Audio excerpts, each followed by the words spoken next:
இன்றைக்கி கெண்டை மீன் எடுத்துகிட்டு வந்திருக்கோம்.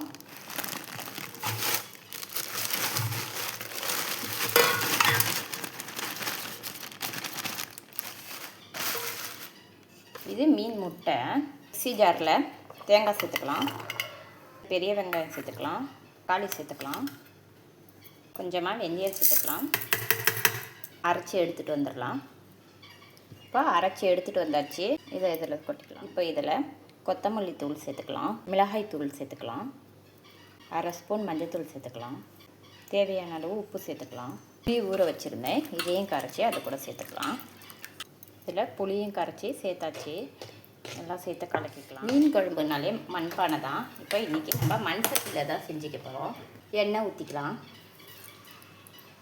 எண்ணெய் சூடானதும் வெந்தயமும் சீரகம் சேர்த்துருக்கேன். ஒரு வெங்காயம் நறுக்கி வச்சுருக்கேன், அதையும் சேர்த்துக்கலாம். ஒரு 5 பல்லு பூண்டு நசுக்கி வச்சுருக்கேன், அதையும் சேர்த்துக்கலாம். இது கூட ஒரு சின்னதாக ஒரு தக்காளி வெட்டி வச்சுருக்கேன், அதையும் சேர்த்துக்கலாம். கருவேப்பிலையும் மல்லி இலை சேர்த்துக்கலாம்.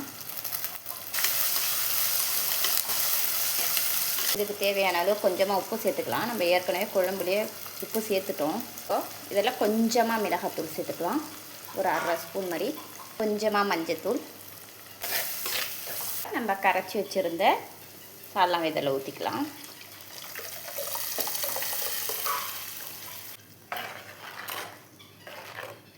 சால்லாம் கொஞ்ச நேரம் கொதிக்கட்டும். அதுக்கப்புறம் இதில் மீன் போட்டுக்கலாம்.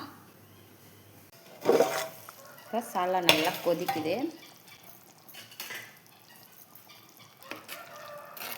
இப்போ இது கூட மீன் சேர்த்துக்கலாம்.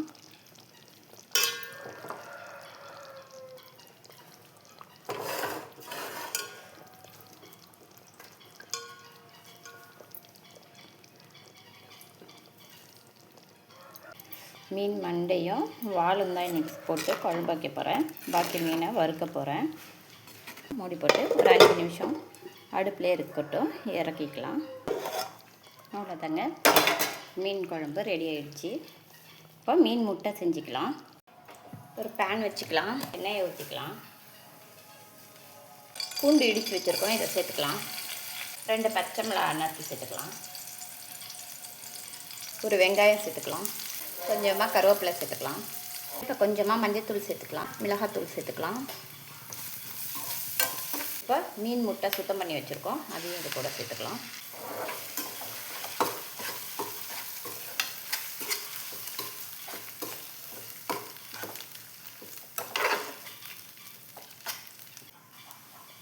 இப்போ இதில் இன்னும் கொஞ்சம் எண்ணெய் சேர்த்துக்கலாம்.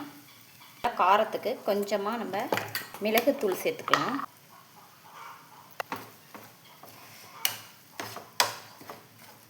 இப்போ இதுக்கு தேவையான அளவு உப்பு சேர்த்துக்கலாம். நல்லா பொரியட்டும். இப்போ மீன் பொரிச்சிக்கலாம். மஞ்சத்தூள் சேர்த்துக்கலாம், மிளகாய் தூள் சேர்த்துக்கலாம், மிளகுத்தூள் சேர்த்துக்கலாம், தேவையான அளவு உப்பு சேர்த்துக்கலாம். பூண்டு பேஸ்ட்டு அரைச்சி வச்சுருக்கோம், அதையும் நல்லா ஒரு 10 பல்லு பூண்டு அரைச்சி சேர்த்துக்கலாம். இப்போ எல்லாத்தையும் கலந்து விட்டுக்கலாம். மீன் மசாலா தடவி வச்சாச்சு. 5 நிமிஷம் இப்படியே இருக்கட்டும். அதான் இதில் ஒரு சடன்னு சத்தம் வரும். உறிஞ்சிச்சுனாக்க இது கூட நம்மளுக்கு முட்டை வேணாலும் ஒன்று சேர்த்து இதோடய நம்ம செஞ்சுக்கலாம். ஆனால் இன்றைக்கி நான் முட்டை போடல, முட்டை வேணான்னு சொல்லி. தவா சூடானதும் எண்ணெய் ஊற்றிக்கலாம்.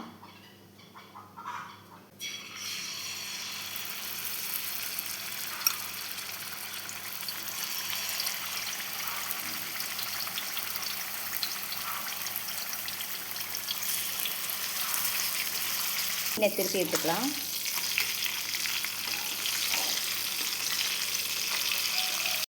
மீன் பொரிஞ்சிச்சு, மீனெல்லாம் எடுத்துக்கலாம்.